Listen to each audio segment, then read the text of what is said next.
India বলেছে অনলাইনে join করবে, শ্রীলঙ্কা জয়েন করবে, সো সব মিলিয়ে সবাই জয়েন করছে। আমাদের সাথে ভারতীয় ক্রিকেট বোর্ডের সম্পর্ক সবসময় ভালো ছিল, এখনও খুবই ভালো আছে। সব কিছু মিলে তারা অভিভূত বাংলাদেশের ক্রিকেট আতিথেয়তায় এবং বাংলাদেশের আতিথেয়তায় তারা মুগ্ধ হয়ে গেছে। বাংলাদেশের রিপ্রেজেন্টেটিভ হিসেবে আমি গর্ব করতে পারি আমরা যেই কাজটা করেছি। না, আমরা গত 2 দিন ধরে আমরা বেশ কিছু প্ল্যান করছি।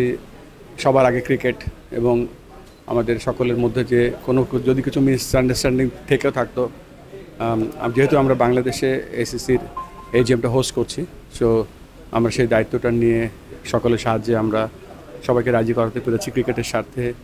কালকের এসিসির এজিএমে সকলেই জয়েন করছে। যারা আসতে পারছে না তারা অনলাইনে জয়েন করবে, এবং যারা এখানে অলরেডি চলে এসছে 3টা ফুল মেম্বার আজকে রাতে আফগানিস্তান আসবে, পাকিস্তান বাংলাদেশ এখানে আছে অলরেডি, ইন্ডিয়া বলেছে অনলাইনে জয়েন করবে, শ্রীলঙ্কা জয়েন করবে, সো সব মিলিয়ে সবাই জয়েন করছে। ইন্ডিয়া শ্রীলঙ্কা জুমে জয়েন করছে এখন পর্যন্ত তাই কথা। শ্রীলঙ্কা কনফার্ম করে দিয়েছে, ইন্ডিয়া বলেছে লাইকলি টু বি, বাট ওদের কথা হয়েছে যে তারা জয়েন করবে। ক্রিকেটে ভারত খুব বড় একটা রোল প্লে করে, তাদের মানটা আসলে শেষ পর্যন্ত ভাগানো গেল কিভাবে? না, এটা সে মান বলে কিছু না, এটা ধরেন সবারই কিছু চাহিদা থাকে, এবং সব কিছু জায়গাটায় ক্রিকেটের যখন ক্রিকেট আসে তখন সব কিছুই সবাই এগ্রি করে। সো আমি অ্যাজ এ হোস্ট বাংলাদেশ থেকে বলছি যে we are really grateful to all 25 Asian মেম্বার্সের। এশিয়া কাপ নিয়ে সেই ক্ষেত্রে যে একটা একটা আনসার্টেনটি বলবো কিছুটা তৈরি হচ্ছিল, সেইটা কি কেটে গেল? নিশ্চয়ই এটা নিয়ে আলোচনা হবে। এটা কালকে আমাদের মিটিং আছে, আমাদের এজিএম আছে, ওখানে ওয়ান অফ দ্য এজেন্ডা আছে, সেটা আলোচনা হবে।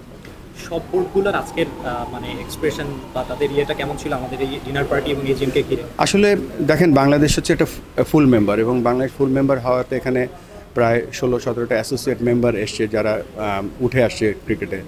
তারা দেখুক যে বাংলাদেশের ক্রিকেট কালচারটা কত রিচ, বাংলাদেশ ক্রিকেট কত ভালোবাসে, এবং আল্লাহর রহমতে তাদের সামনে বাংলাদেশ সিরিজটাও জিতলো পাকিস্তানের সাথে। তো সব কিছু মিলে তারা অভিভূত বাংলাদেশের ক্রিকেট আতিথেয়তায় এবং বাংলাদেশের আতিথেয়তায় তারা মুগ্ধ হয়ে গেছে। কোনো বহুদলীয় কোনো টুর্নামেন্ট হলেই আমরা দেখি যে হাইব্রিড মডেলটা চলে আসে, যেহেতু ভারত পাকিস্তানের একটা ইস্যু থাকে। ভবিষ্যতে কি আমরা অদূর ভবিষ্যতে কি আমরা এই জিনিসটা দেখবো যে মিটে গেছে? আমার এই পজিশন থেকে আমি কিছু বলতে পারবো না। ভাইয়া, পাকিস্তান সিরিজ চলমান রয়েছে, তো এটা দীর্ঘায়িত করার কোনো পরিকল্পনা আছে বা কথা হয়েছে? না, পাকিস্তান তো আর দীর্ঘায়িত করা, কালকে শেষ T20। একটা নিউজ দেখলাম যে আসলে ফেব্রুয়ারিতে হয়তো একটা ত্রিদেশীয় সিরিজের আয়োজন, অস্ট্রেলিয়া, পাকিস্তান, বাংলাদেশ, এটা আসলে কতটুকু সত্যি? এখন এটা আমি কিছু জানি না, এই ব্যাপারটা এরকম আলোচনা হয়েছে কিনা আমি জানি না, আমি এখনো শুনতে পারিনি কিছু। ভারতীয় বোর্ডের সাথে বিসিবি আলাদাভাবে বায়োলেটারাল সিরিজ কিংবা যেই সিরিজটা পোস্টপোন হয়েও আছে সেগুলো নিয়েও বা নিজেদের মধ্যে রিলেশনটা আরও বেটার করার জন্য আলাদাভাবে আলোচনা করার সুযোগ রয়েছে। আমাদের সাথে ভারতীয় ক্রিকেট বোর্ডের সম্পর্ক সবসময় ভালো ছিল, এখনও খুবই ভালো আছে, এবং আপনারা জানেন যে আমরা ট্রিপটা ক্যান্সেল করে নিতে আমরা পোস্টপোন করেছি, এবং 2টা বোর্ড বসে সব থেকে অ্যাভেলেবেল যেই উইন্ডোটা থাকে সেটাই আমরা ফাইনাল করেছি। এবং এ ব্যাপারে গতকালকেও আমার ব্যক্তিগতভাবে গত পরশু আজকেও কথা হয়েছে বিসিসিআইয়ের সাথে। তারা আমাদের সাথে সব সিরিজই অক্ষুণ্ণ রাখতে চায়, এবং যেহেতু আমাদের সম্পর্ক সবসময় ভালো ছিল সেটা আমরা বিদ্যমান রাখবো।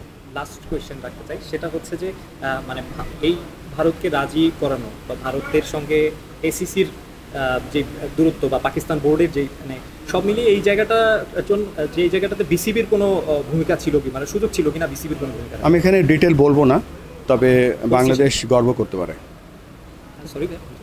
আমি ডিটেল বলবো না এখানে, তবে আমি অ্যাজ এ বাংলাদেশের রিপ্রেজেন্টেটিভ হিসেবে আমি গর্ব করতে পারি আমরা যেই কাজটা করেছি। আচ্ছা, থ্যাংক ইউ সো মাচ।